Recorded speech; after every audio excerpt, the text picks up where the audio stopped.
C'est pas si mal que ça, je te jure. Il nous faudrait une autre intro pour la situation.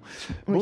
Bonjour. On est le 7 avril, il est 14h10. On est à Tel Aviv, Israël. C'est Israël ici, les gars. Et Bienvenue dans le podcast de Shana Ironi, Israël mode d'emploi.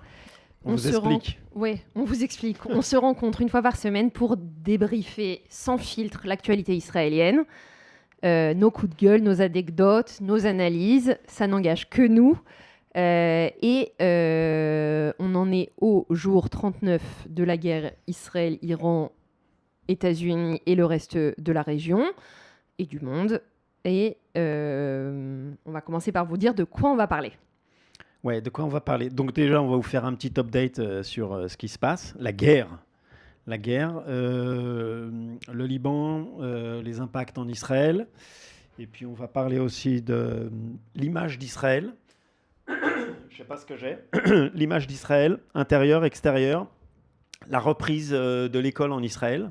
Parce qu'ils veulent reprendre l'école, on ne sait pas pourquoi. À partir de dimanche, donc la semaine prochaine. Comme si de rien n'était. Et on va finir sur Trump. L'ultimatum. Oui, peut-être que quand vous écouterez, vous nous écouterez, vous en saurez plus. Mais là, on est vraiment dans l'attente. Il y a eu le discours d'hier et cette nuit, du coup, on est censé savoir si les portes de l'enfer vont s'ouvrir sur l'Iran.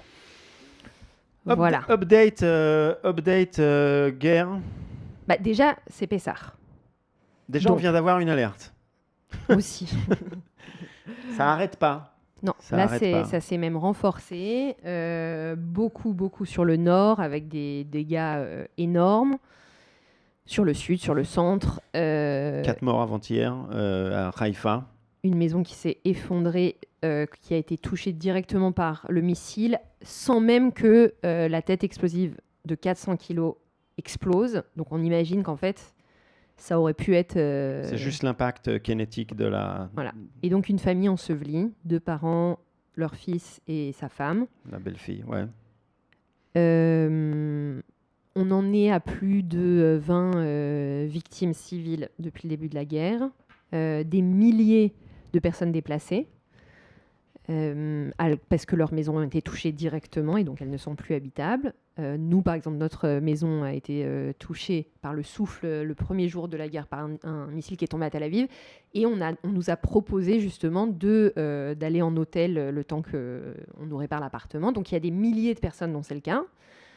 Et ça ne fait qu'augmenter. Et puis au Liban, on est également à plus de 10 soldats qui ont perdu la vie dans les combats. Et bien sûr, s'ajoute à ça les morts de la guerre de l'autre côté, au Liban et en Iran, et des soldats américains également. Donc le bilan humain, je trouve qu'il pèse. Et d'ailleurs, on a vu dans un sondage de l'Institut de la démocratie israélienne, qui est une organisation... une association, enfin comme un centre de recherche, a publié comme quoi vraiment de façon très nette, on est à plus de 80% de soutien de la guerre au début, avec les buts de guerre qui avaient été quand même annoncés, qui étaient de faire tomber une fois pour toutes le régime des Mollahs pour proposer enfin un nouveau Moyen-Orient et une solution à long terme et pas des cycles de violence comme ça. Et au moment en fait, où Israël répond à l'agression non-stop du Hezbollah en envoyant une incursion dans le sud Liban, on voit que de plus de 80%, il y a une chute dans le soutien qui reste encore jusqu'à aujourd'hui un peu majoritaire, mais autour du 10 mars, ça shift. Et on se rend compte que de plus en plus, effectivement, on se pose des questions. Les Israéliens soutiennent... cette guerre parce qu'ils veulent une sécurité. Ils comprennent bien que l'Iran est responsable des proxys, du Hezbollah, du Hamas, etc.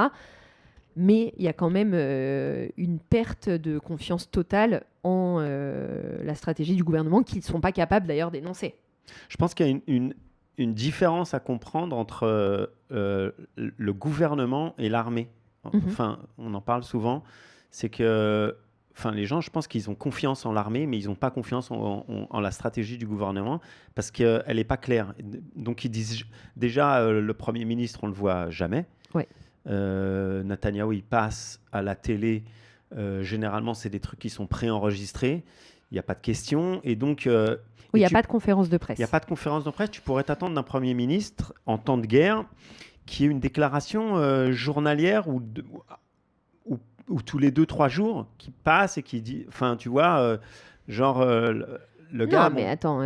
c'est ton boulot, pour quoi. vous donner... Un check. Pour que les gens comprennent à quel point tu as raison et à quel point il est déconnecté, à quel point on est seul, avec seulement le porte-parole de l'armée qui nous informe tous les soirs à 8h. C'est le seul, en fin de compte. Et le soir où les secouristes étaient en train de soulever les décombres pour voir si les 4 personnes qui ont été tuées à Haïfa étaient peut-être encore en vie. Donc pendant qu'ils cherchaient les survivants potentiels, Netanyahou tweet en disant les prières, la Cour suprême interdit en parlant d'un les sujet prières au Kotel, alors qu'ils autorisent les manifs de gauche à Tel Aviv.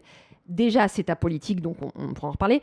Déjà, tu dis de la merde et tu mens encore une fois, mais en plus, tu n'as même pas la décence, l'humanité. Ouais. C'est-à-dire que tu n'en as tellement rien à faire. Ils s'en branlent, mais grave. Excuse-moi de dire Non, mais c'est quand même catastrophique. Donc ça, c'est, comme tu le dis... Et donc, c'est ça que... c'est de ça que les gens, ils en ont marre. C'est le gouvernement, c'est le fait de ne pas savoir ce qu'ils veulent, de ne pas savoir quels sont les matarotes, les buts, de la guerre, les objectifs. Donc, on y est allé pour faire quoi exactement? On aimerait bien un update de temps en temps. Surtout que ça continue, ça devient pesant, quoi. Parce qu'au début, nous, on est habitués à 1 semaine, 2 semaines. On se dit, on va serrer les dents et puis ça va passer. Mais là, on voit bien que on voit pas la fin du tunnel et ça devient vraiment lourd. En plus, la stratégie iranienne, je pense qu'elle a changé avec les munitions dont ils servent. Donc, on en parlait tout à l'heure, ils servent de sous-munitions, donc de missiles à sous-munitions, donc qui explosent en l'air et qui envoient de multiples charges. Donc, c'est très dur à intercepter. Et ça fait... beaucoup de dégâts. Et ça fait des dégâts, mais incroyables sur les maisons. Donc, à chaque fois qu'il y a un missile qui tombe, tu as une dizaine de maisons qui au sont... minimum. Voilà, quoi. Et donc, c'est un peu la roulette russe. Tu es là de demander, est-ce que ça va être... Tu sais qu'hier, c'est tombé au bout de ma rue, par exemple. Là, il y a 10 minutes, on était dans les abris avant de commencer à enregistrer. J'ai entendu une explosion énorme. Je me suis dit que ça allait être dans la rue. Et tu as vraiment l'impression d'être dans une réalité, un film de science-fiction. Et ce qui est horrible, et ce qui est le plus difficile pour moi, et je pense pour les Israéliens à accepter, c'est le fait que le gouvernement il soit complètement déconnecté de ça, quoi. Il parle vraiment d'autre chose, quoi. Il parle de conneries comme qui a le droit de faire des afghanotes, des manifs contre le gouvernement. Est-ce que tu as le droit de faire une manif contre le gouvernement en temps de guerre? Combien de personnes? 20 personnes? Enfin, des trucs, mais tu dis, mais vous avez rien d'autre à faire. Ils sont en campagne électorale. Mais c'est incroyable que pendant cette guerre, le gars, il soit là à s'occuper de ça, quoi. Comme tu dis, quoi. Ils sont en campagne. La loi... de Ben Gvir qui s'est obstiné à faire passer sur la peine de mort, alors que ça, on va en parler, ça détruit l'image d'Israël à l'international et ça détruit aussi la société israélienne de l'intérieur, je pense, sur le long terme. Tous ces trucs-là, ça y est, ils sont en campagne. Les élections sont censées être au plus tard fin octobre. Le Likoud, Ben Gvir, Smotrich sont en campagne électorale. Tu sais ce que c'était le grand truc dans les années 90, 2000 du Likoud? C'était de pas dire, de pas parler en anglais, de pas dire ce qui se passait en Israël. Donc, de ne pas faire des conférences ou de ne pas aller se faire interviewer en anglais parce que c'était ça faisait une mauvaise image d'Israël à l'étranger et donc c'était laver son linge à l'extérieur et tout ça. Et donc, c'était toujours ça, le gaslighting du Likoud, c'était vous allez... Mais ça continue jusqu'à aujourd'hui. Et ce qui est incroyable, c'est que... Et donc, ils parlaient de teinter l'image d'Israël et tout ça, c'était leur grand cheval de bataille, de surtout pas, tu vois, si vous avez des trucs à dire... on se les dit entre nous, on va pas tâcher l'image d'Israël à l'étranger, alors que ces gars-là, ils font que ça du soir au matin. Enfin, Oui, ils se rendent compte pas. Je pense qu'ils se sont pas rendus compte que les gens, ils ont Internet et que même si cette loi, elle passe en hébreu, la loi donc de la peine de mort, ou les trucs, ils en ont rien à ou faire, les trucs incroyables qui disent comme on va envahir la bande de Gaza, on va faire une Riviera, on va faire ci, on va faire ça, et ils se rendent pas compte que les gens, c'est traduit automatiquement par Google, ils s'en rendent pas compte. Si, ils s'en rendent compte, ils en ont non, rien à faire. Je crois qu'ils s'en rendent pas. Je crois qu'ils s'en foutent. Je pense qu'ils en ont à faire. Je pense que leur but, c'est d'être élus et c'est ça qui les occupe. Et je pense aussi qu'au final, ils n'ont pas intérêt. C'est-à-dire, plus ça va renforcer le fait qu'ils sont forts et qu'on parle d'eux à l'étranger, peu importe le contenu. Et le problème, moi, je suis d'accord avec toi, mais à mon avis, il y a aussi un deuxième côté. C'est-à-dire que oui, c'est terrible pour l'international, mais c'est terrible parce que c'est les politiques qu'ils essayent de mettre en œuvre. Après, sur ce qu'ils ont dit à Gaza, ils l'ont pas mis en œuvre. Là, on est parce que, comme tu disais, l'armée, c'est important ça, parce que c'est important. Le problème, c'est qu'ils le disent et que c'est repris par les extrêmes et ils s'en servent. Je sais pas si tu vois le LFI, mais Ben Gvir, c'est du pain béni pour eux. Ouais, c'est-à-dire, on s'en fout, non ? Ouais, non, mais au bout d'un moment, ça pèse parce que les politiques extérieures des pays, elles sont faites sur la perception qu'ils ont, par exemple, d'Israël. Et quand la seule perception que tu as, c'est des Ben Gvir et des Smotrich et des Netanyahou, tu te dis, c'est tous des enculés, quoi.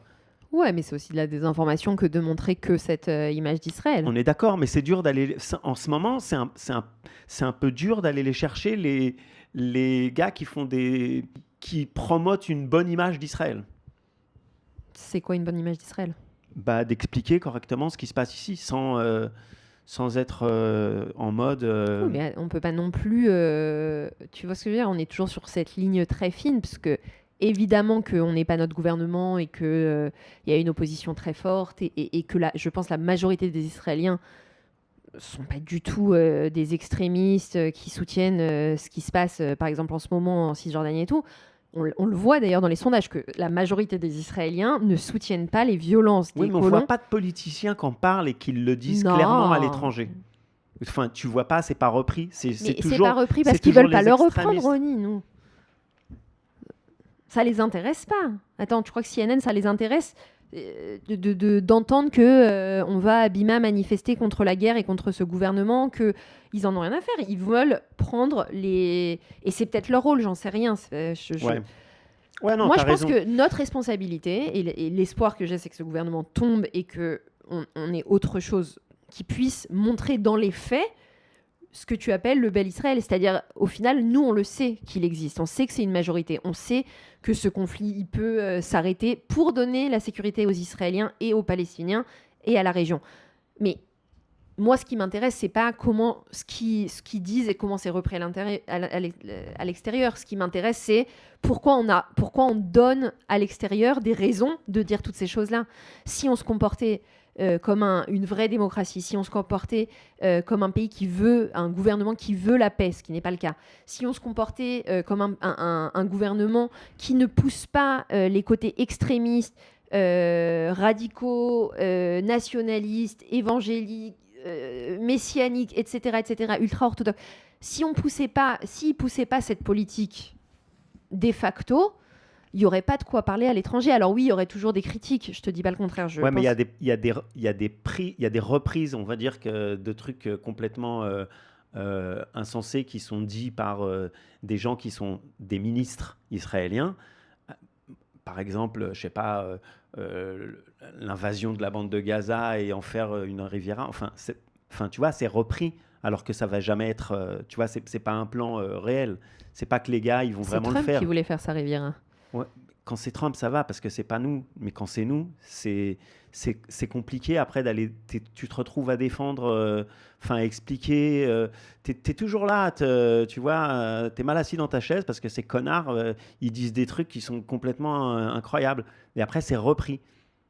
Oui, on est d'accord. Mais je pense que le fond du problème est plus grave que... Oui, non, c'est clair. Non, je parle juste de l'image. Mais on a vraiment un problème. Enfin, encore une fois, pour des gens qui se plaignaient que la gauche tachait l'image d'Israël parce qu'elle allait donner des conférences à l'étranger, parler en anglais et tout ça.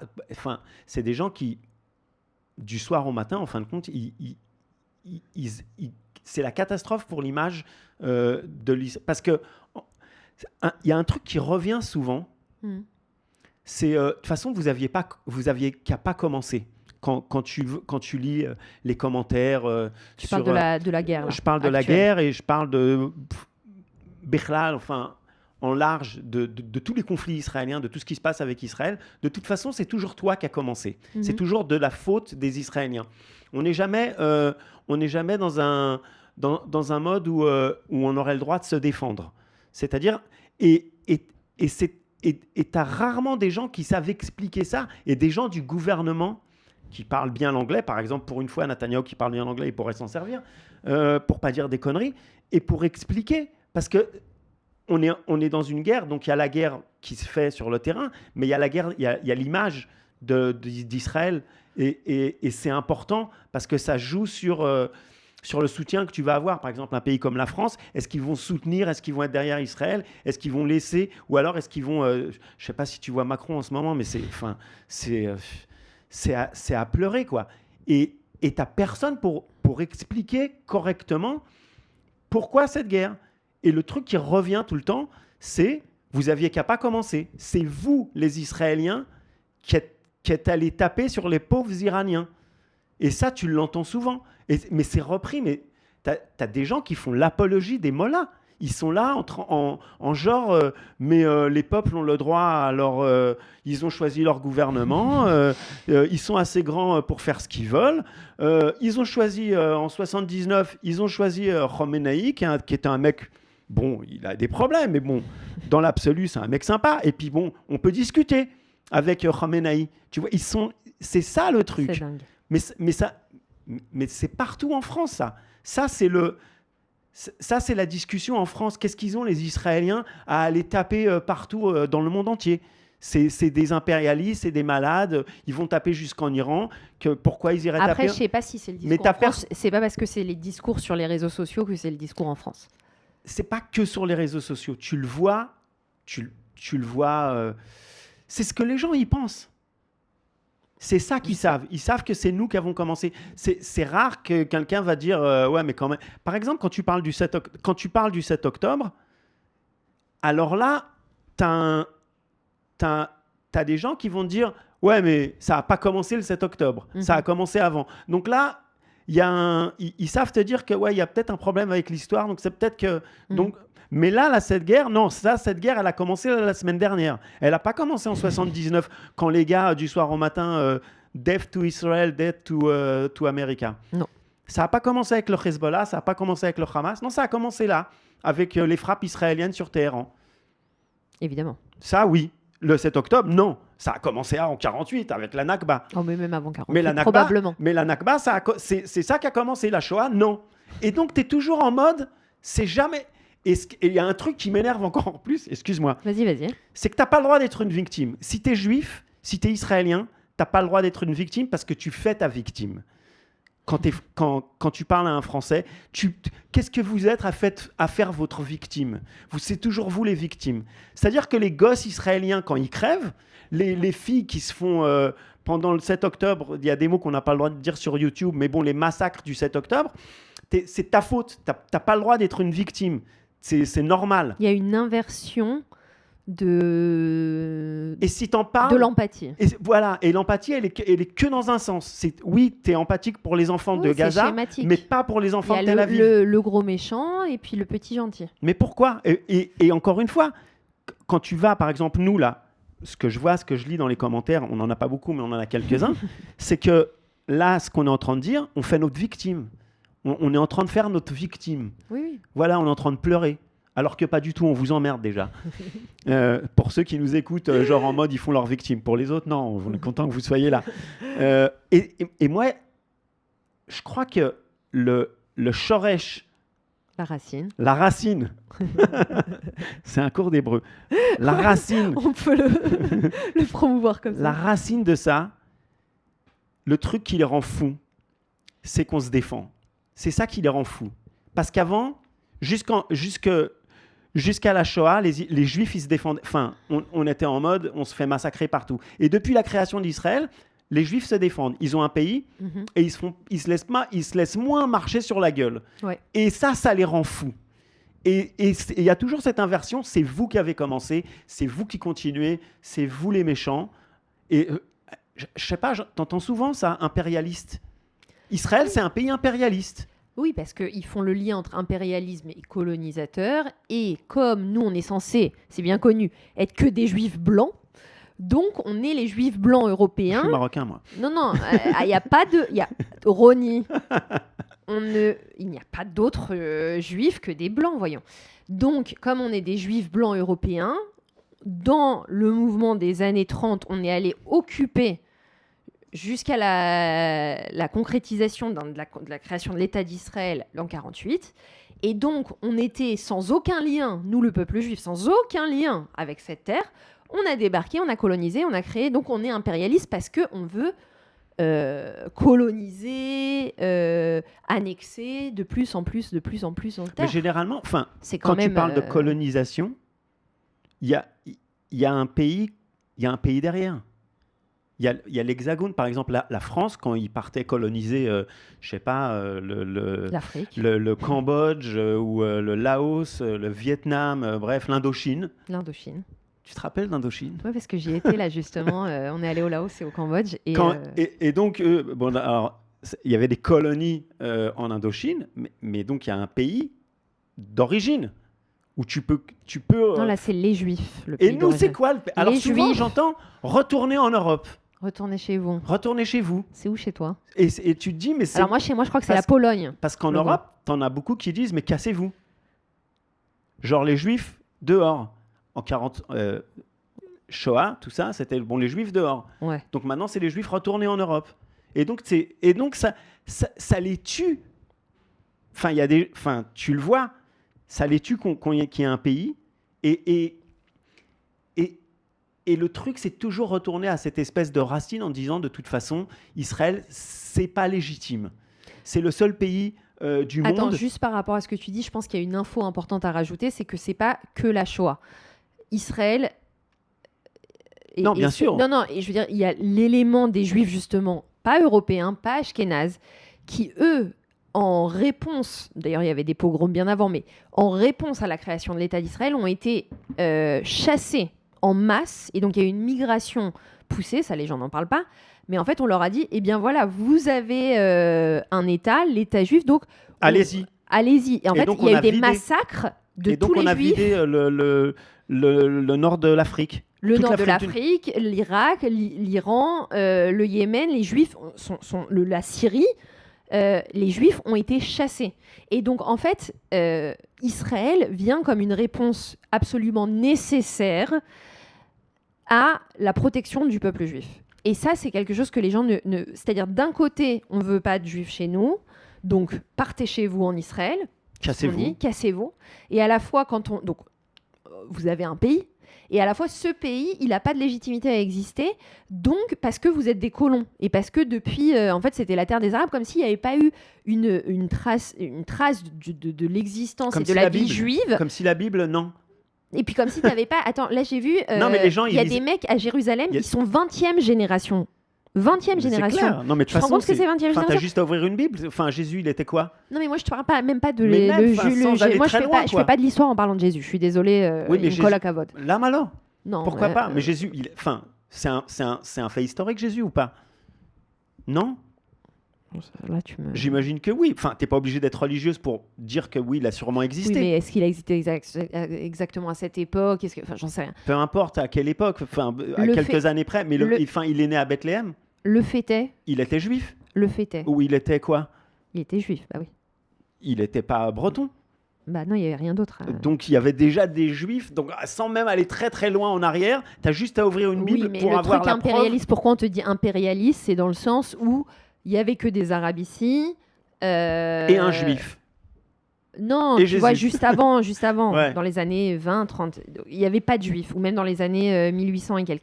Il n'y avait pas de juifs, en fait. Et donc, on te vend ce narratif que Herzl a une lubie avec les marionnettes, avec les riches. La juiverie internationale. Voilà, en Angleterre, en France, tout ça. Les Rothschild. les Rothschild, voilà, Balfour et compagnie. Et donc, ils ont décrété que c'était, même s'ils utilisaient Jésus et tout, ils ont décrété que la terre, donc qui s'appelait la Palestine, c'était le mandat britannique et tout, que cette terre était à eux. Et donc, ils ont, comme les Anglais et les Français au Moyen-Orient, décidé de prendre la relève des Anglais et donc de créer l'État d'Israël qui n'a aucune légitimité comme un État colon, en fait. Mais tous les États ont été créés à la même époque et tous les États sont des ex-colonies ou françaises ou anglaises et elles sont créées sur... Non, t'as pas raison. Parce que là, ce qu'on te dit, quand on décolonialise, ce qui reste, c'est les locaux. Oui, et là, on te dit, il faut décolonialiser pour que les Juifs ils se barrent, genre on est les colons. Non, mais ce que je veux dire, c'est que les pays qui ont été créés à la fin de la Deuxième Guerre mondiale, ils ont été créés sur des lignes qui ne sont pas franchement les lignes... Oui, mais qui vit dans ces pays? Les gens qui sont autochtones. Comme nous, on est autochtones. Oui, mais il y avait des autochtones juifs en Israël. Ben, bien sûr, mais c'est ça qu'on vient... Tel Aviv, elle existe depuis bien avant la création de l'État d'Israël. Oui, mais même avant Tel Aviv. Oui. Jérusalem, il y a des Juifs depuis la nuit des temps. Encore une fois, Jésus. Encore une fois, on est d'accord. Mais ce qui est reproché quand ils te disent le 7 octobre ne vient pas de nulle part parce que 1948, la Nakba, c'est ça le... Et on dit ça, enfin moi je dis ça sans... Et quand on parle de la Nakba, encore une fois, on ne parle jamais de ce que tu parlais là à l'instant, c'est du fait que toute l'Afrique du Nord se vide de ses Juifs et les envoie donc en Israël. Bien sûr. Et avec des massacres, des camps, bien sûr. Donc toute une partie de l'histoire. Nous, il faudrait qu'on reconnaisse la Nakba, qu'on n'a pas. Enfin, moi, j'ai pas de problème moi à ça. Non plus, en parler. C'est des faits. Les choses se sont passées. Enfin, le monde était à l'envers.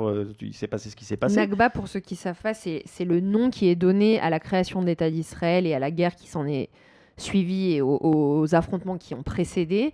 Et donc, c'est ce qui veut dire la catastrophe. Donc, pour les Palestiniens, la création de l'État d'Israël correspond à leur catastrophe nationale. Et donc, c'est très souvent utilisé pour expliquer que le problème, la racine du problème, c'est vraiment la Nakba, où effectivement, il y a eu énormément de morts, énormément de personnes qui sont parties, énormément de personnes qui ont été déplacées, et les horreurs de la guerre, de personnes qui doivent quitter leur place de résidence. Et c'est d'ailleurs pour ça donc il y a eu tous ces gens qui sont déplacés, il y a eu des villages qui ont été vidés, il y a eu donc des gens qui sont partis dans le sud du Liban, en Cisjordanie, en Jordanie. Oui, à l'époque c'était la Jordanie.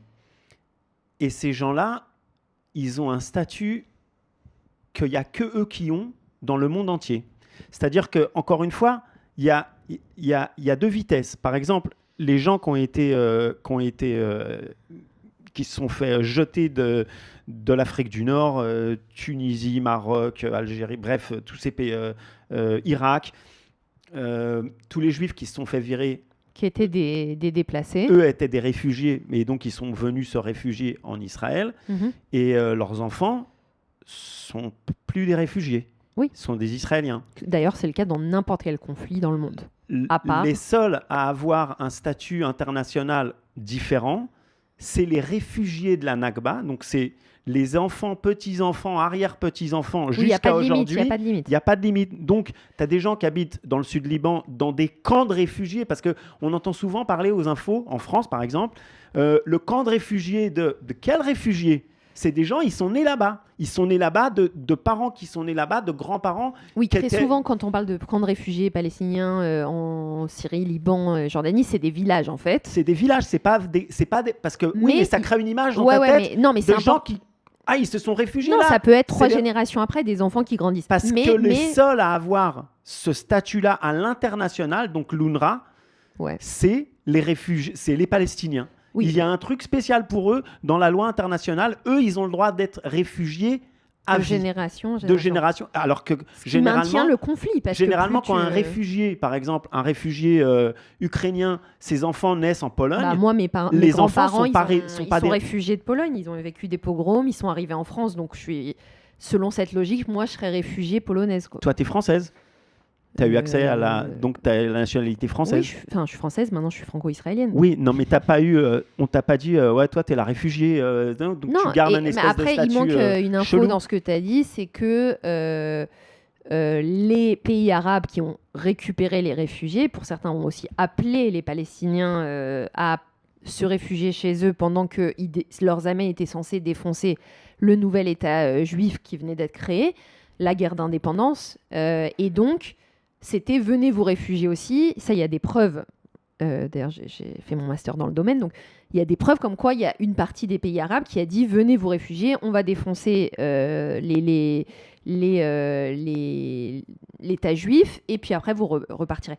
Et ça n'a pas été le cas parce qu'Israël a su se défendre et combattre les armées ennemies.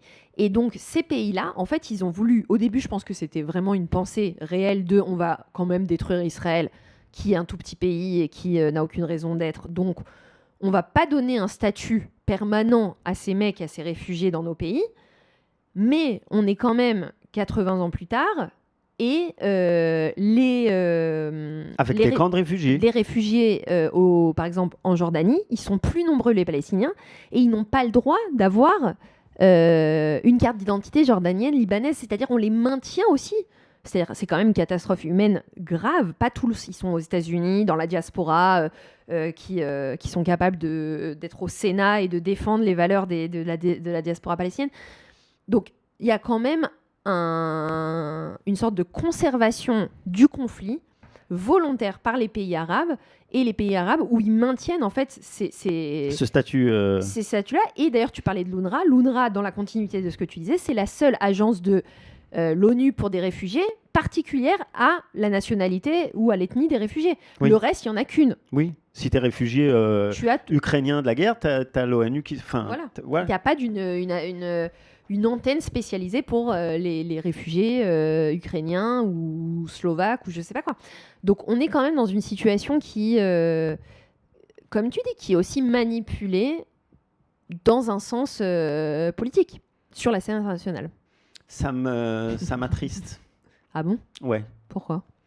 Parce que, tu vois, ayant grandi en France, j'aurais jamais imaginé que ça soit la vision, que ça soit la vision d'Israël, que ça devienne ça, quoi. Et quand je regarde ce qui se passe... T'étais optimiste, quand même. Ouais, mais je sais pas, dans les années 80, c'était pas comme ça. Enfin, tu pouvais critiquer, il n'y avait pas de problème à critiquer Ariel Sharon ou quoi que ce soit, mais il y a une espèce d'inversion, il y a une espèce de folie. C'est-à-dire que je vois des gens, par exemple, donc comme ils ont soutenu les Palestiniens, ils sont en mode Free Palestine et tout ça, sans vraiment trop savoir pourquoi. Mais donc, et donc, quand tu soutiens les Israéliens, les Palestiniens, tu es obligatoirement contre les Israéliens.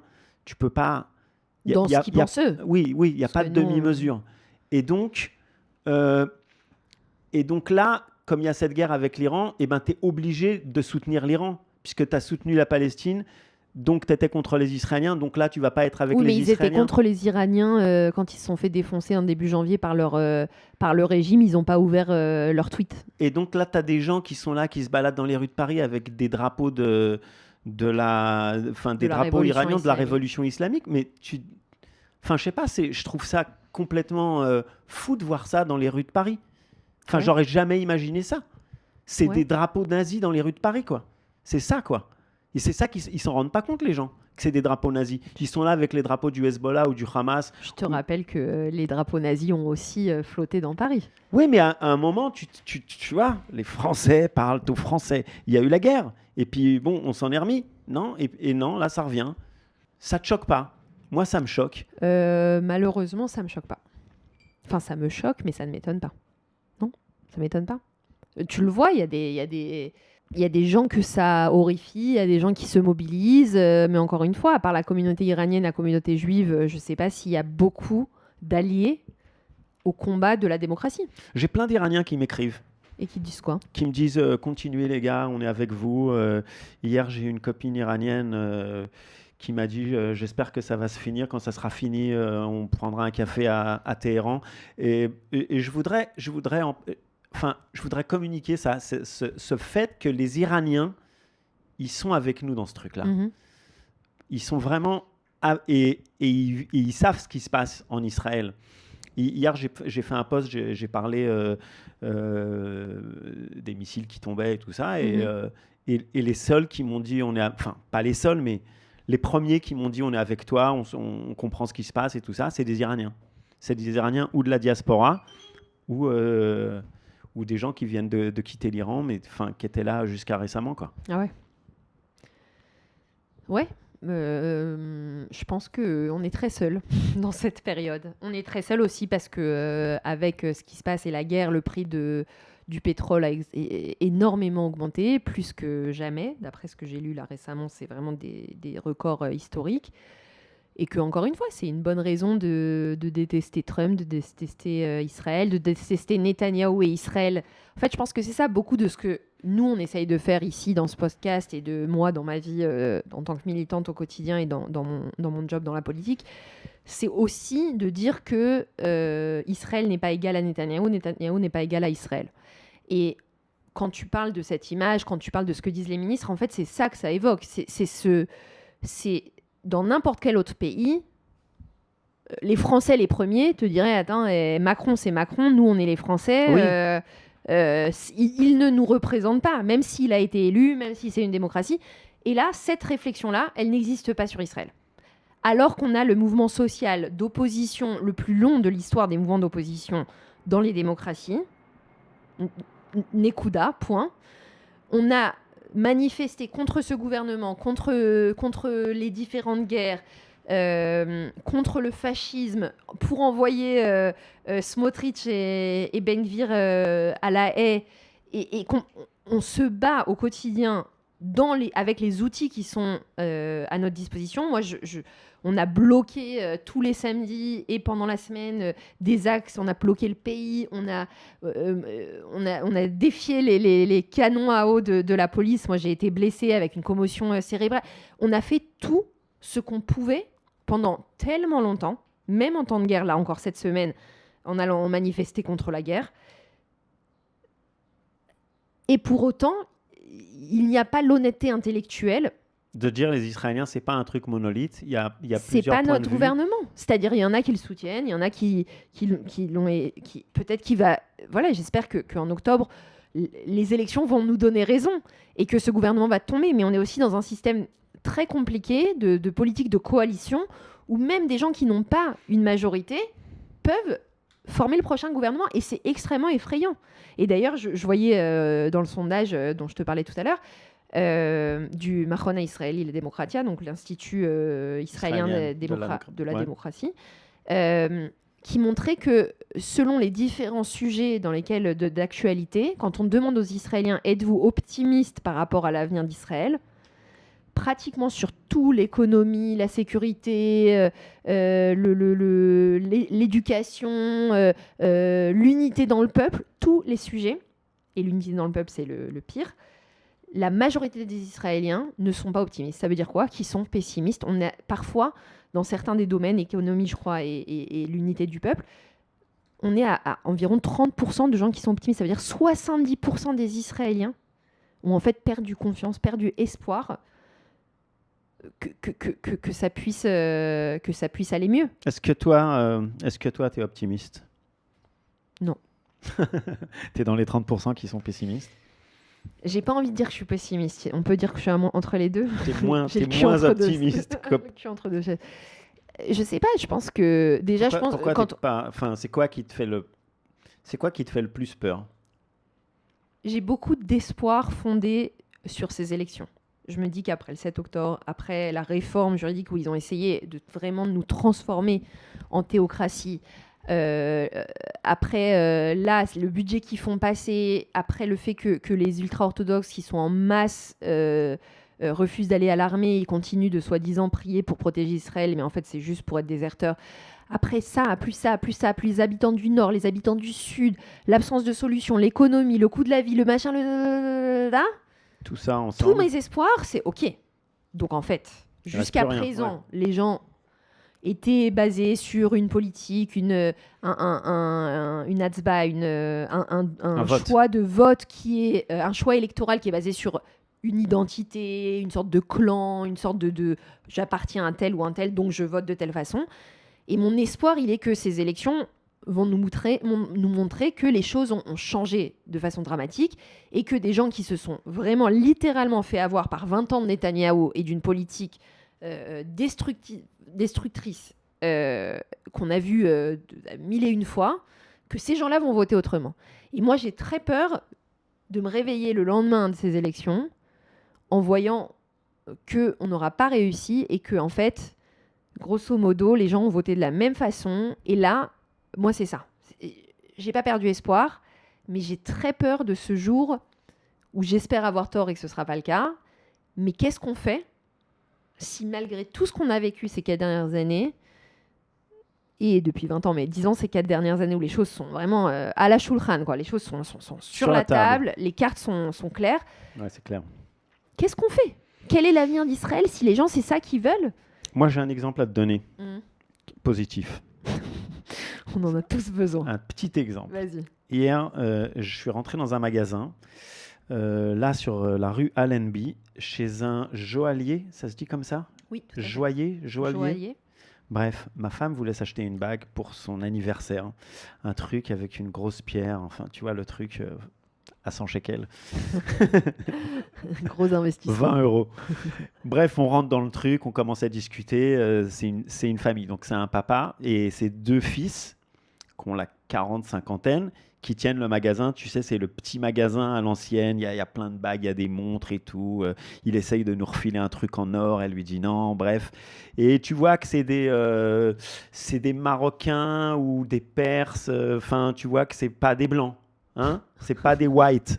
Il y a de ça chez nous. Ouais, il y a des gens, c'est pas des whites, c'est des browns. Tu vois que c'est il y a des brown Jews. Ouais, c'est des browns, quoi. No way. Tu vois que c'est pas les origines Pologne, Roumanie, c'est pas Hongrie. ça, quoi. Non. Donc le papa, il a la kippa, tu vois qu'ils sont religieux. Il y a une photo de Baba Saleh sur un mur. Donc dans ma tête, je me dis tiens, des Netanyahoïens. Tu vois, je fais tout de suite. Tu fais la politique de clan, dont on a l'habitude. Je fais la connexion dans ma tête. Je me dis bon, voilà quoi. Enfin, je me dis ça quoi. Ça doit être, ils doivent voter bien à droite ceux-là. Donc moi, généralement, j'essaye. Enfin, je discute, mais tu vois, enfin, je rentre pas dans les histoires politiques avec quand je suis dans un magasin parce que j'ai peur que ça parte. Ouais. Et ma femme, elle y va.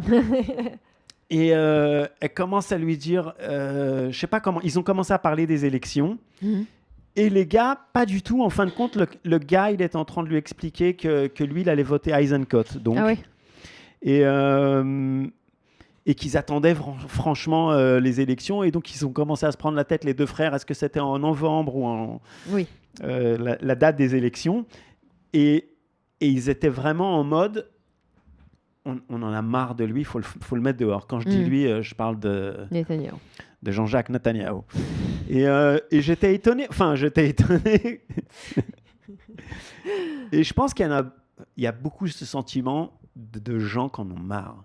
C'est pour ça que avec je cette j'ai guerre, un espoir des élections. qui en ont marre et peut-être qu'ils ont des réponses dans des Eisenkot, dans des Bennett à la rigueur, qui est bien à droite, mais ils le voient plus.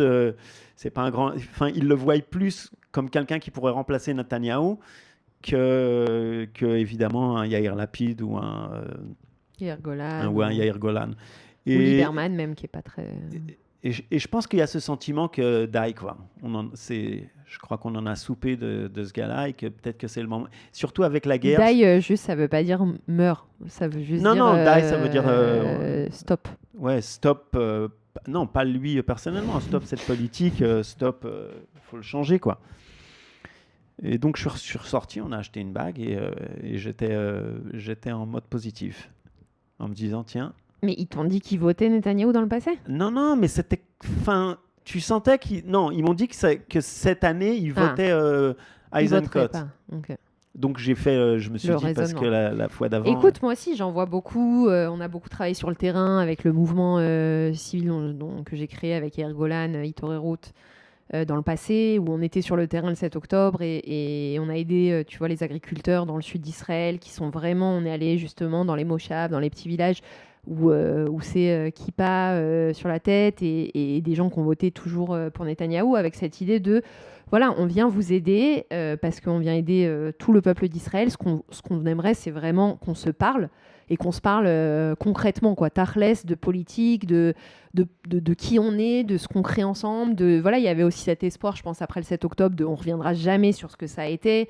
Le peuple d'Israël avait été tellement divisé après cette année de manifs et de réformes juridiques complètement folles.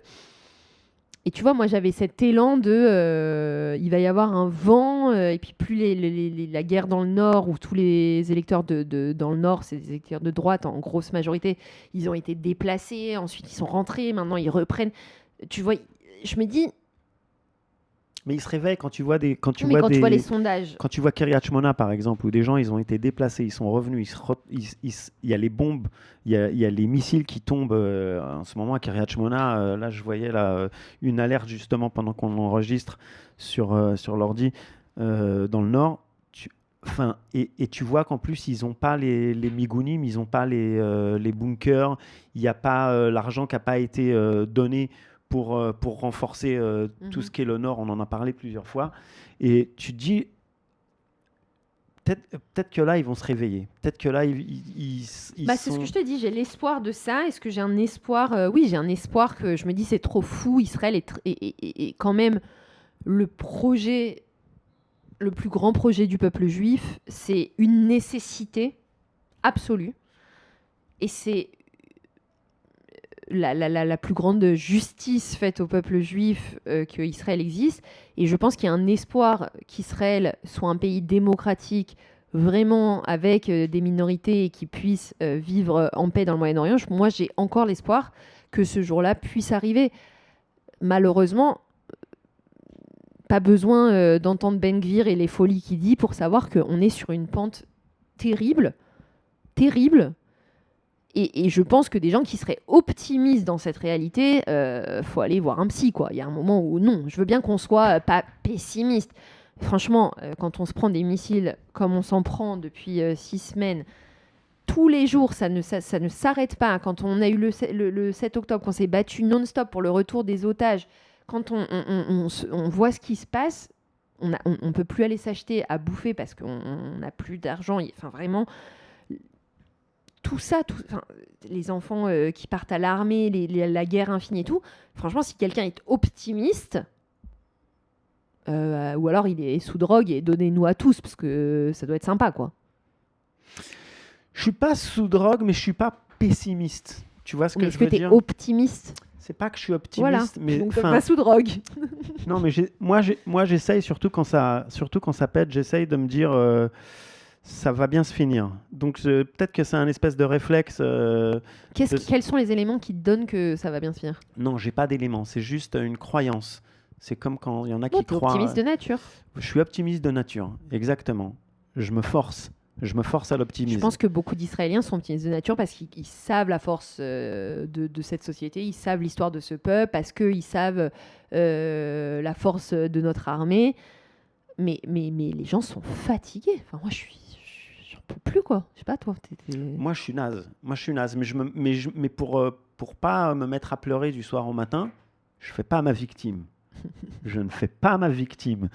Pour pas me mettre à pleurer du soir au matin, je me raconte des scénarios où à la fin de cette guerre, il pourrait y avoir, par exemple, imagine qu'à la fin de la guerre, on se retrouve avec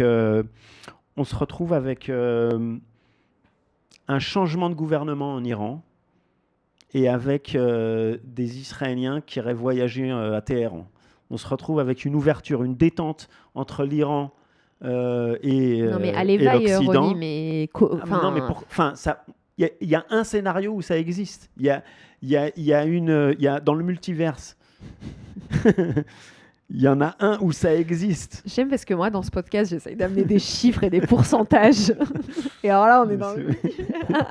Moi, je suis en mode Marvel. On est parti loin, là. Non, oui, il y a une possibilité, mais bon... je sais pas si tu as entendu, mais là, Trump et Netanyahou, il y a quelques jours, ils ont dit les deux, oui, je sais pas d'où vous avez sorti le fait que le but de cette guerre, c'était de faire tomber le régime des Mollahs. Ça n'a jamais été le cas. Mais même si c'est pas les Américains ou les Israéliens qui le font, même si ça prend un moment, c'est-à-dire que si dans les mois qui viennent, après la guerre, il y a une une explosion du gouvernement iranien et que les Iraniens, justement, ils sortent en masse et ils arrivent à retourner le gouvernement. S'il se passe quelque chose en interne, je ne dis pas que c'est les Iraniens ou la CIA, les Américains ou la CIA qui vont renverser le gouvernement. Je dis que s'il y a un changement de gouvernement, ou le Mossad,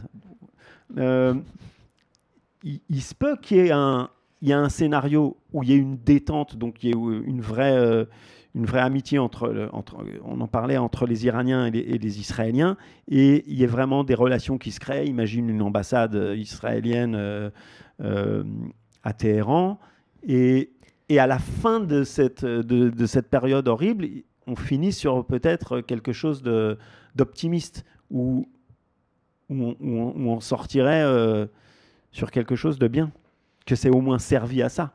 Non, t'as même pas ça en tête. Bah, j'avais ça en tête au début de la guerre, mais alors là, ça me paraît... On n'en est plus là. Même un accord sur le nucléaire qui est... Je sais même pas si c'est encore possible. Enfin, non, moi je pense que là, c'est vraiment... Non, mais je pense que les vailles. Enfin, tu vois, je veux dire, moi je crois au peuple iranien et c'est un peuple... Ils ont prouvé un courage, une détermination invraisemblable. Cette jeunesse, moi je les vois, les manifs depuis 1 an et demi, il n'y a pas de jeunes chez nous. Là, eux, ils sont prêts à tout perdre, à perdre leur vie pour sauver l'avenir de leur pays. C'est quelque chose... Nous, nos soldats le font. Nos jeunes, ils sont aussi à l'armée, donc c'est différent. Mais non, j'ai du mal à voir... c'est évident que c'est le scénario espéré pour que même nous, on vive en sécurité, parce qu'une fois que le régime iranien tombe, leurs proxys, donc le Hamas, le Hezbollah, vont pas pouvoir faire long feu, j'imagine. Encore une fois, ça, on n'en sait pas. Mais ça peut arriver, il y a pas... Ça peut arriver, mais moi, je n'ai pas l'impression que ce soit encore un des scénarios réalistes. Moi, je pense que c'est réaliste. Si ça continue comme ça, petit à petit, je pense que tu leur coupes le... Mais tu vois qu'il y a des assassins, ils pendent des gens tous les jours en Iran, là. C'est-à-dire, les gens, déjà, il n'y a pas Internet, la répression continue. J'ai envie de dire, justement, ils se mettent de plus en plus leur population à dos. Et au bout d'un moment, il va y avoir un retour de manivelle. Enfin, j'imagine. Les Iraniens, c'est pas non plus ils ne vont pas se laisser massacrer sans rien faire. Là, en ce moment, il y a les frappes américaines et israéliennes. Donc, j'imagine que les gens, ils n'ont pas envie de sortir dans la rue pour faire la révolution. Mais une fois que ça va se calmer... Je sais pas. Je le souhaite à toute la région et au monde, vu que c'est quand même le plus grand producteur de terrorisme international. Donc, c'est pas nous. C'est moi qui me disais que c'était nous. Si, parce qu'on contrôle le monde. Putain, Ronnie, il faut suivre, merde. Évidemment que c'est nous, mais après nous. Après nous, donc deuxième. N'importe quoi. Bon. Reprise de l'école. Tu veux qu'on en parle de ça? Ouais, on va en parler brièvement pour informer un peu les gens de la folie qu'on vit aussi, parce que dans tout ça, il y a quand même des gosses qui sont, donc depuis le 28 février, c'est dans la même ligne, en fin de compte. Oui. C'est dans la ligne de déconnexion totale du gouvernement, qui, pendant qu'il y a des missiles qui tombent tous les jours, là, mais on en a, mais puis en plus, ça fait très mal en ce moment. Et tu as le gouvernement qui est en train de nous dire, on vous a fait des capsules, comme à l'époque du Covid, et on va reprendre l'école tranquillement, comme si de rien n'était. Vous allez envoyer vos enfants dans les écoles, et puis vous allez retourner au boulot, tout va bien. Non, nous, on est déjà retourné au boulot. Mais les enfants sont chez eux. Oui, mais donc... Moi, tu sais que par ma fenêtre... Il y a un parent qui a le droit d'être... Oui. Il doit se mettre en khalat et en congé sans solde. Donc, bon. Alors, moi, en bas de chez moi, il y a donc un abri public. Ouais. Et donc, je vois, en fait, moi, je suis au 4e étage, je vois par la fenêtre, quand il y a l'alerte, je vois les gens qui arrivent, en fait, petit à petit, qui rentrent dans le bunker. Et en fait, à chaque fois, je suis choquée. Pendant la journée, en fait, il y a des parents qui travaillent. Et il y a des enfants qui doivent avoir, le plus grand, il doit avoir 8 ans. Et en fait, il y a je pense que c'est 2 familles, parce qu'ils n'arrivent pas au même moment. Il y a un petit garçon, donc il doit avoir 8 ans, avec une petite sœur, et 2 petites filles qui, je pense vraiment, ont 6 et 4 ans. Et ils viennent seuls, Ronnie. Ils viennent seuls sous la pluie. Ils viennent seuls, il n'y a pas d'adultes, et je les vois rentrer, en fait, parce qu'après moi, je vais à l'abri moi-même, donc je ne les vois plus, mais je les vois systématiquement courir seuls, sans parents. Donc ça veut dire que les parents... sont au boulot. Ils n'ont pas le choix pour pouvoir... au final, il faut payer le quotidien. Donc, il y a des enfants de 6 et 8 ans, je vous laisse imaginer le concept. Non, mais... Et donc, ces enfants sont censés retourner à l'école. Alors, j'ai sorti les chiffres pour donner un peu... on va parler de la folie de ce concept, mais c'est-à-dire que d'un côté, on aimerait que les enfants puissent retourner à l'école parce qu'ils n'ont pas appris de façon... Ils ne sont pas allés à l'école, imaginez-vous, depuis le Covid. Ça fait donc 6 ans que les enfants israéliens n'ont pas une année scolaire entière du tout. 6 ans qu'ils apprennent à moitié ou sur Zoom ou machin. Et donc, en fait, là, le chiffre, c'est environ 38% des élèves en Israël qui n'auraient pas de protection adéquate dans leur école. Donc, en fait, on renverrait des élèves, enfin des enfants, à l'école. Où seulement... Donc, où il n'y a pas de bunkers dans l'école. 38%, ça fait 466 000 élèves. Pas beaucoup. Qui doivent aller à l'école, donc à partir de dimanche. Ouais, mais c'est des juifs. Pas que. Je te rappelle, 21% d'arabes. Donc, ouais, 14% d'entre eux avec aucun espace protégé, aucun bunker, et 24% avec une protection partielle seulement. Donc, c'est ce gouvernement qui, en fait, veut pas payer, veut pas avoir à rembourser des parents, des gardes, des trucs. Donc, en fait, il renvoie les enfants, et au lieu de trouver une vraie solution... C'est pas qu'ils veulent pas, c'est qu'ils peuvent pas. Ils ont donné l'argent aux religieux. Non, t'inquiète, ils vont t'augmenter les impôts. Je sais pas si je peux encore, moi. Je crois que t'as demandé ton avis. Donc voilà, donc moi j'aimerais que tu nous donnes ton avis, Ronnie, en tant que parent. Dafka, moi j'ai entendu qu'il y avait des gens qui disaient ouais, justement, les grands, ceux qui sont au lycée, ils auraient pu retourner depuis le début. C'est mieux pour eux d'être à l'école avec leurs copains, d'apprendre, de se préparer au bac, d'être au lycée. Mais moi, je suis super stressé, donc je suis pas le bon exemple. T'es pas le seul. Je suis pas le seul exemple, mais moi, même envoyer mon fils à faire son basket, là, à ses entraînements de basket, ça me stresse, donc je l'emmène. Donc, c'est-à-dire, je l'emmène en voiture jusqu'au nord de Tel Aviv, parce qu'ils ont repris les entraînements pour justement dire ouais, mais bon, tout va bien. Oui, mais donc si tu l'envoies au basket, tu peux l'envoyer à l'école. Je l'envoie pas au basket, je l'emmène, je l'attends comme un con. En plus, tu vas faire ça à l'école comme s'il était en maternelle. Ouais, j'ai pas de problème à aller à l'école. Déjà, quand la petite, elle était toute petite, je me mettais à la sortie de la crèche et je regardais pour être sûr. Tu sais, je suis très stressé. Et avec ma femme, on est dans le même genre. Okay. On regardait voir. Mais bref, moi, je suis en mode, je veux pas qu'il se retrouve tout seul quand il y a une alerte. Okay. Lui, bien sûr, il me rayonnait parce qu'il a 15 ans, donc il est genre, vas-y, c'est bon, j'ai l'habitude, je connais, je sais où sont tous les bunkers. Et dans l'absolu, il a raison. Il se démerde mieux que moi, il sait où c'est, il n'est pas stressé, il y a la pré-alerte, il a 10 minutes, il y va. Et je lui fais confiance. Mais ça me stresse quand même. Mais donc toi, tu préférais ne pas les envoyer au... Mais bien sûr, mais en plus, j'imagine, je connais son prof. Alors lui, oh là là, c'est un cas, mais... Parce que voilà, quand il n'y a pas d'argent, quand on donne l'argent à n'importe quoi, quand on fait le budget et qu'on donne des milliards pour les religions et pour les religieux et pour des trucs, pour garder sa coalition politique, c'est sûr qu'on ne va pas investir dans la paye des profs. Et donc, ça c'est sûr. Et donc les profs en Israël... Ils sont très mal payés. Ouais, mais donc ils sont très mal payés. Donc les seuls qui sont d'accord pour être profs, c'est des gars... Enfin, je sais pas si tu vois, quoi. Tu as les profs d'anglais qui parlent pas anglais, quoi. Tu as les profs d'anglais qui parlent pas anglais. Et tu te rappelles, il y a eu un reportage, là, ils l'ont appelé au téléphone, ils lui parlent, ils lui disent... Ouais, et la fille, elle babla 3 mots d'anglais.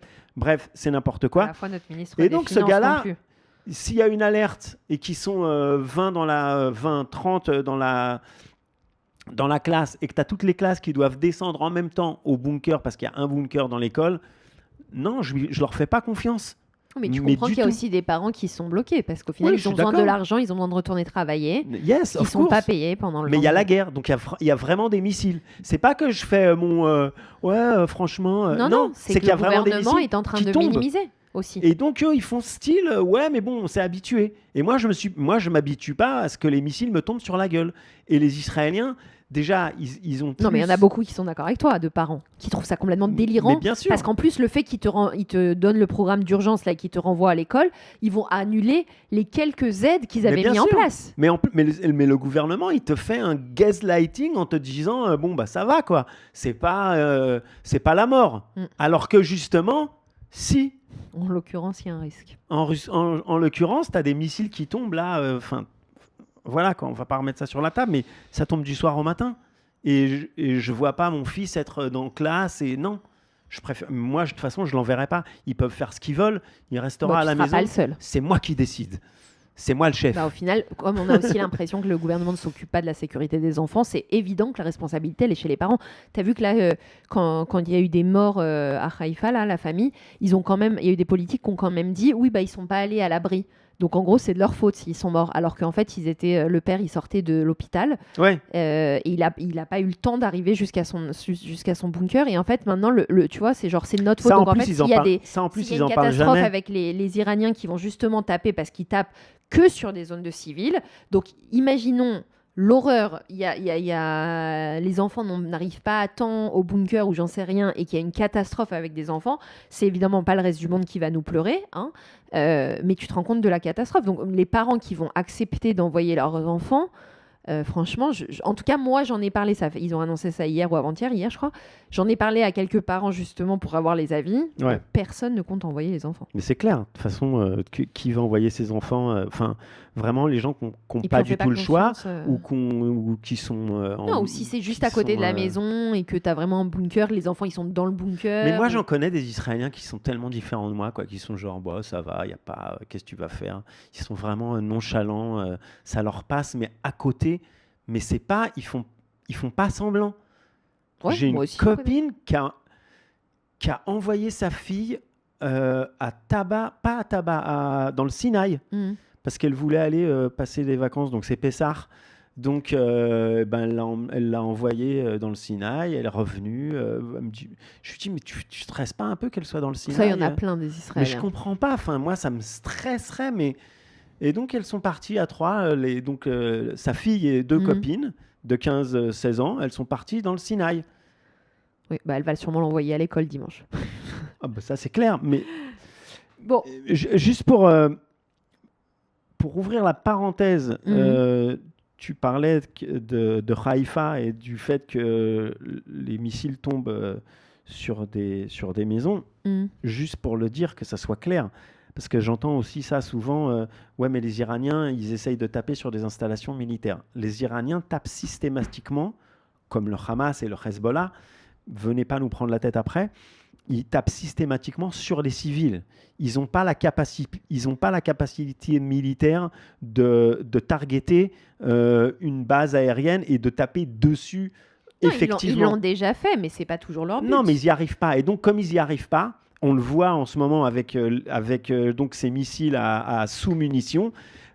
Leur but, c'est de tuer des civils, c'est tout. Tu t'envoies pas un missile à sous-munitions sur Tel Aviv en disant non, mais on cherche à taper sur un truc militaire. Non, mais ça, encore une fois, c'est les gens qui veulent entendre ce qu'ils veulent entendre. C'est évident que quand tu lances un missile, déjà, tout, c'est sur des zones, tout le Hezbollah, c'est sur des zones civiles.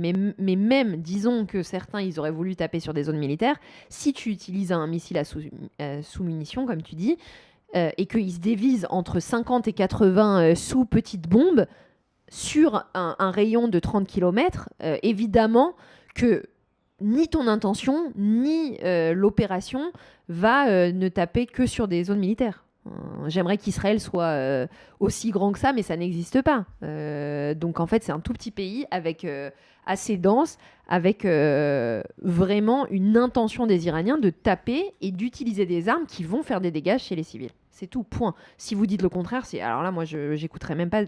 Quelqu'un qui commence par ça, j'écouterai même pas la suite, parce que c'est juste que soit tu es de mauvaise foi, soit tu n'y connais rien. Mais en tout cas, ça n'a pas de... Tu te rappelles, la semaine dernière, on a parlé de la flottille. On s'est dit, tiens, il n'y a pas de flottille pour Gaza. Ah oui, apparemment, il y en a une nouvelle. Eh bien, il y a une Soumoud là qui repart. On les attend. Putain, connerie. Les gars, il lâche pas. Et Rima, entre ses gardes à vue, elle va pas y aller? J'espère qu'elle va venir. Faudra qu'elle vienne faire un tour. Franchement, elle avait kiffé le sandwich. Tu te souviens? Trump. Attends, avant Trump, avant qu'on en finisse avec Trump, on voulait parler des manifs, encore une fois, pour vous dire que si on parlait de pays monolithiques et tout ça, donc justement, il y a des manifestations toutes les semaines. Ça a repris il n'y a pas longtemps, je dirais. Moi, j'étais il y a 2 semaines, c'était quand même la première où on était environ 150. Et là, samedi, on était environ 600. Selon la police, on était 1000, mais je pense pas. C'est surtout pour nous dire qu'on n'avait pas le droit de manifester. Plus la police ne donne pas le droit et plus il y a de gens qui y vont. J'ai l'impression.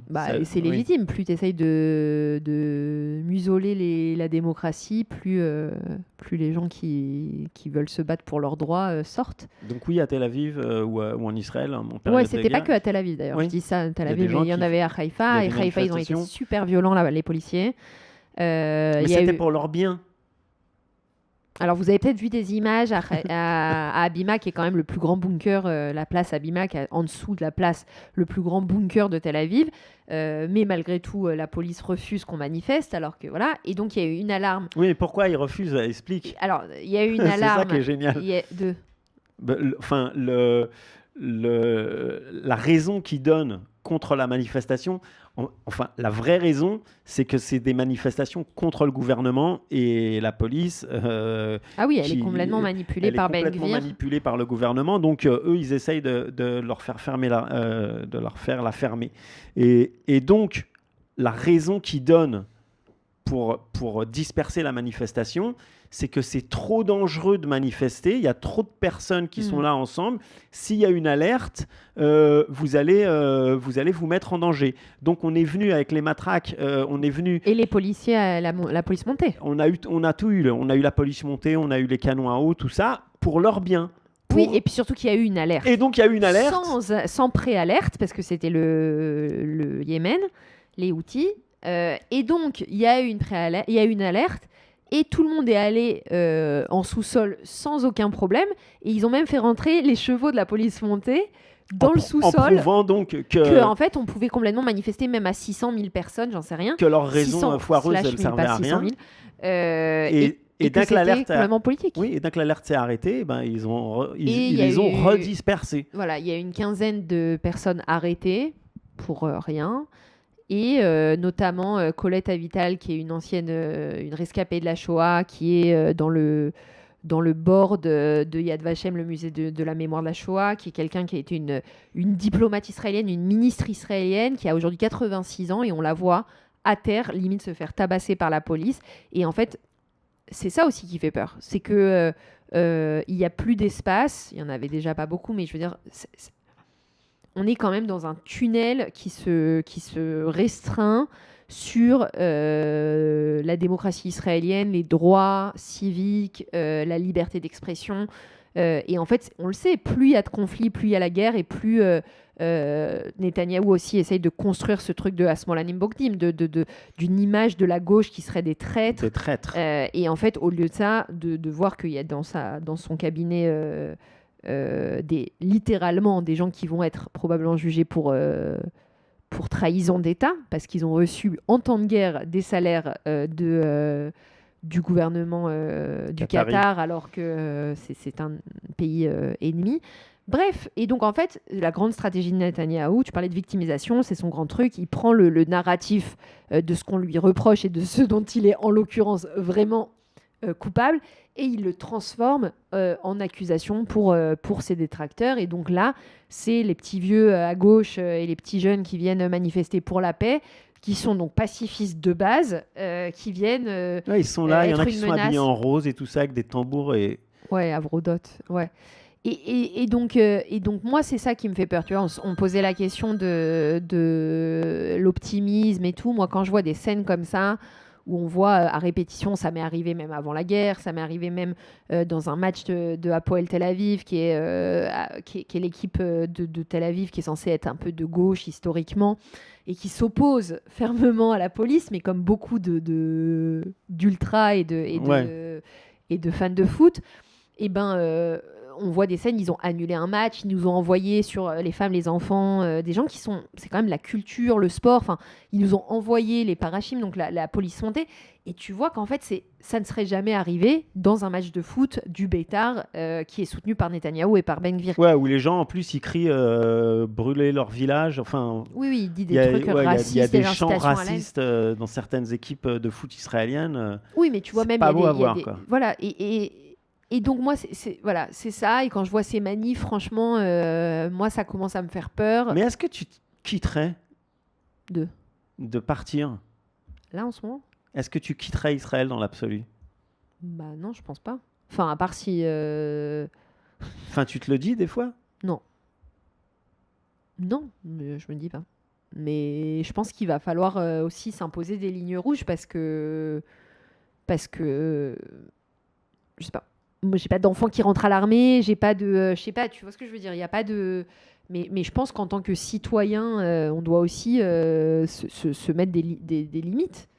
Et que moi, j'ai pas envie de vivre dans un pays qui est plus une démocratie, ou qui est une théocratie à moitié, ou qui est fasciste. Tu peux te poser la question, enfin, moi je me la pose souvent, est-ce que tu restes dans un pays qui est plus une démocratie?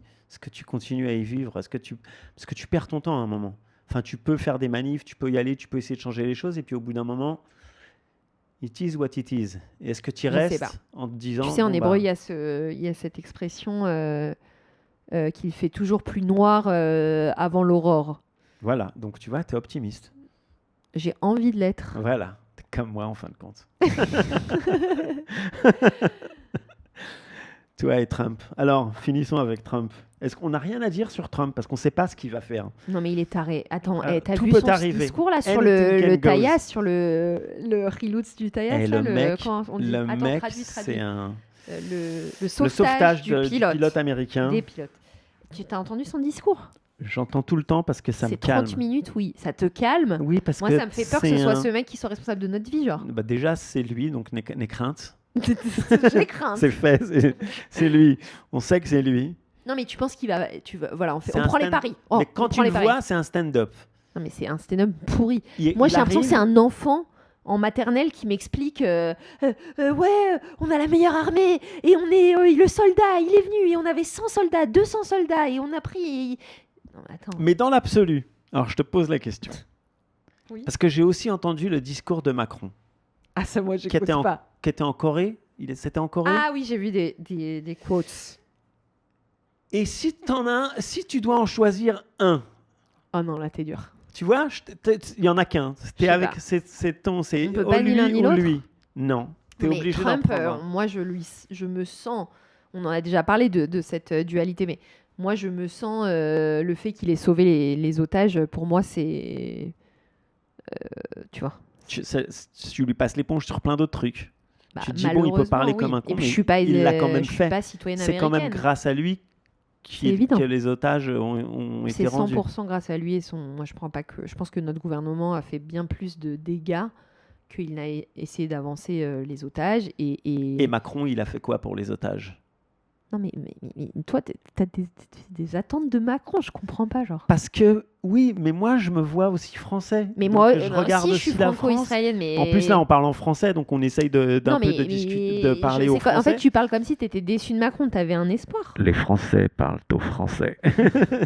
J'ai pas un espoir, mais je me dis, quand je regarde la politique extérieure française ou la politique extérieure américaine, et que je regarde dans l'absolu Macron ce qu'il dit, ce qu'il fait, et que je regarde Trump ce qu'il dit, ce qu'il fait, je suis plus team Trump. Bon, parlons de Trump alors. Non, mais pas du discours de Macron. Trump. Tu penses qu'il va se passer quoi? C'est quoi le Gates of Hell? Faudrait un jingle, putain, Ronnie. Déjà, je pensais à notre jingle, il est trop optimiste par rapport à de quoi on parle. Il nous faudrait un truc on va faire ça pour la... Il nous faudrait un jingle plus lourd, tu vois. Trump, Ronnie, dis-nous ce que t'en penses. Trump, je pense que c'est un narcissiste, donc il va aller au bout. Il peut pas se permettre de pas faire. Mais c'est quoi le bout? De pas faire ce qu'il dit. Donc quand il les menace, où ils vont réussir dans les heures qui viennent à déclencher à enclencher des discussions et un plan de paix et à dire, et ils vont arriver en nous disant bon, on a commencé les pourparlers via le Pakistan, via je sais pas trop qui, les Turcs, peu importe. Ouais. Enfin là, t'as vu ce qui est passé les Turcs aujourd'hui ? Ouais. Ou il va y avoir des frappes américaines cette nuit sur cette Mais nuit, il a ce dit soir. dans son discours, t'as vu ce qu'il a dit ? Il a dit il y a des pays qui sont détruits en une journée ou en une nuit, je sais plus ce qu'il a dit. On verra demain si c'est le cas, genre de l'Iran. Mais c'est un peu grandiose, enfin, c'est un peu narcissique. C'est pas, enfin, je pense que tu vois, il parle de la destruction de certaines infrastructures iraniennes qui sont plus des infrastructures ça va amener à quoi ? Civiles. Enfin, je te dis pas que c'est ce que moi. Non, mais lui, il ne dit pas à quoi ça sert. Mais ça sert à mettre pression, à mettre la pression sur le gouvernement iranien en leur disant bon si vous voulez pas discuter, on va vous couper les vivres. C'est-à-dire, moi j'ai un peu l'impression que c'est des petits garçons pleins de testostérone qui sont en guerre et qui jouent avec les vies de tout le monde et qu'aujourd'hui il n'y a pas de stratégie. On est d'accord, mais est-ce que tu laisses les Iraniens dans cette position ? Enfin, non, au point où on en est, d'accord. Voilà, au point où on en est, il faut continuer, mais j'ai envie de te dire, il a quand même décalé 3 fois son ultimatum. Parce que je pense qu'il essaye de leur donner une échelle pour redescendre, mais encore une fois, et on en a parlé la semaine dernière, je pense que les mollahs, ils sont en mode, c'est nous qui gagnons, donc il n'y a pas de problème. Oui, mais du nous, coup, on peut rester comme ça. C'est des islamistes qui sont comme ça, qui sont prêts à tout, prêts à suicider tu fais quoi ? et tout. Mais je sais pas, moi j'ai pas été, moi je suis pas payée pour décider de l'avenir d'un pays. Ce qui est catastrophique, c'est que eux ils savent pas ce qu'ils foutent. T'as un des chefs de l'armée américaine qui a démissionné. En Israël, on n'en parle pas comme si on voulait nous dire que tout va bien, mais ça gueule aux États-Unis. Il y a quand même il y a des soldats américains, des soldats israéliens qui risquent leur vie. Et on est toujours sous les bombes. Attends, avant l'entrée de Pessah, on a eu, je sais pas combien, on a passé 1h30 dans les bunkers. Il s'est fait attaquer le nord, le sud. Ça s'arrête quand ? Alors, oui, j'espère qu'il va ouvrir les gates of hell et qu'il va y avoir le moins possible de victimes innocentes en Iran et que ça va faire un changement géopolitique et on arrivera à ce que tu nous décrivais comme le régime des mollahs va tomber et peace and love et tout va bien. Mais ils sont pas foutus de nous dire que c'est ça leur but. Donc moi, j'y crois plus. J'essaye de faire la différence entre ce qu'ils disent et ce qu'ils font. Et surtout ce que Trump dit. Parce que lui, il dit des trucs, des fois, c'est comique, il parle, tu l'entends parler, il fait des discours, il parle comme un gosse, quoi. Mais je pense qu'il y a des stratèges derrière. Déjà, il y a les envoyés Kouchner je pense qu'il y a des gens qui savent ce qu'ils font, qui sont derrière et qui ont une stratégie. Attends, Witkoff, il est top, on l'a vu et tout. Il est businessman, le mec. Mais oui, mais moi, je pense qu'il y a une vraie stratégie américaine. J'écoutais hier une Iranienne qui parlait sur une chaîne de télé américaine et elle leur disait le pire qui puisse arriver, c'est que ça s'arrête là tout de suite. Oui. C'est-à-dire que là, tout de suite, il y aurait un traité de paix avec l'ouverture du détroit d'Ormuz et avec les mollahs qui resteraient au pouvoir en se disant on a gagné puisqu'on n'est pas mort. Et on a tenu tête aux Américains et aux Israéliens. Maintenant, on va mettre leur tannée à tous les Iraniens qui ont pris des photos, qui ont envoyé, qui ont un peu fait les malins pendant que ça tombait. Et elle disait, ça serait le pire des scénarios pour elle. Elle disait, il aurait même mieux valu ne même pas entamer cette guerre. Et elle parlait de la bombe atomique en disant que évidemment que la première chose que les mollahs ils vont faire si tu te mets à faire un traité de paix avec eux là tout de suite, c'est qu'ils vont se mettre à fond à essayer de développer cette arme nucléaire pour que la prochaine fois, ils aient cette déterrence. Donc, je pense que je ne te parle pas de Trump lui-même, je te parle juste des stratèges américains, des gens qui sont dans les bureaux, qui font les wargames et qui se disent quels sont les scénarios. Le pire des scénarios, ça serait celui-là, et ça serait de finir cette guerre en laissant les Iraniens avec leur uranium, avec leurs missiles, et avec et avec le pouvoir en Iran. Ouais. Et donc, je pense qu'on est, on est dans une impasse.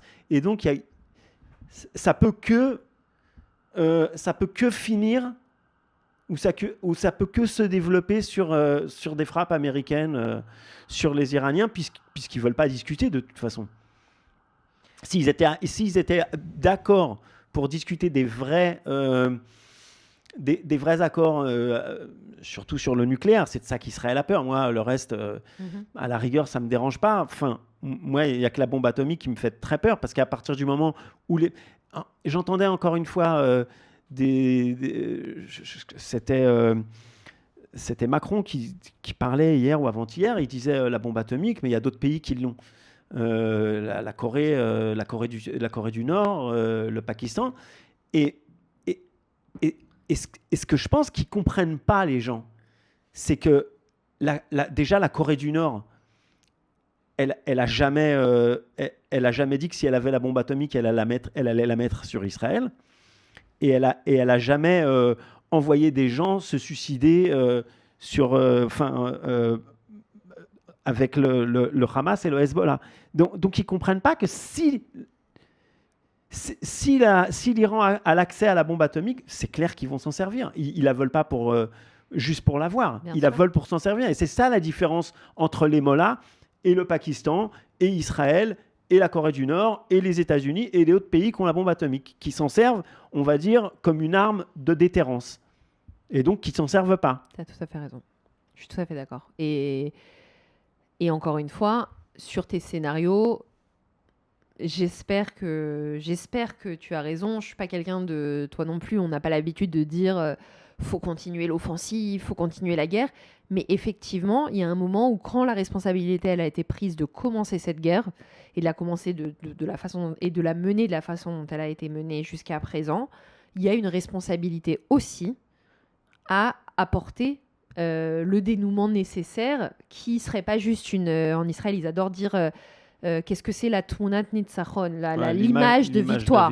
Ouais. Mais en fait, c'est pas une image de victoire, c'est une situation qui n'est pas que temporaire, qui serait permanente, d'une stabilité régionale et d'une sécurité. Et ça, je suis pas sûre qu'ils soient capables de nous apporter ça. Mais je pense pas que les Iraniens ils veulent, parce que c'est leur encore une fois. Non, mais ça voudrait dire faire tomber les mollahs. Les Iraniens, les mollahs, le gouvernement iranien, c'est leur raison d'être.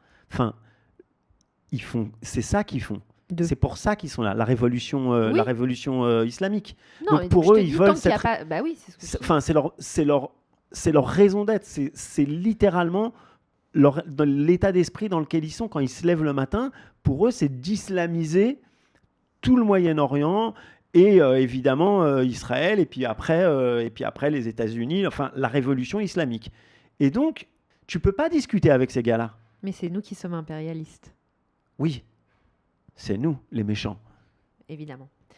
Eh ben, on espère on se retrouvera la semaine prochaine dans un Moyen-Orient qui sera complètement changé for the best. Et si c'est pas le cas, eh ben, on sera là pour partager quand même notre réalité au quotidien depuis Israël, depuis Tel Aviv, en espérant malgré tout qu'il y ait le moins possible de victimes, de blessés, de tragédies. Et un petit coucou aux gens qui se sont mis à nous suivre sur Instagram. On a doublé nos vues sur le dernier épisode. Génial, et ben on espère que ça va continuer. On vous invite à commenter, partager et nous suivre, et on se retrouve la semaine prochaine. Ciao. Mets la musique. J'adore. Aucun rapport avec la situation. Sympa, on laisse les gens avec un truc positif, tu vois.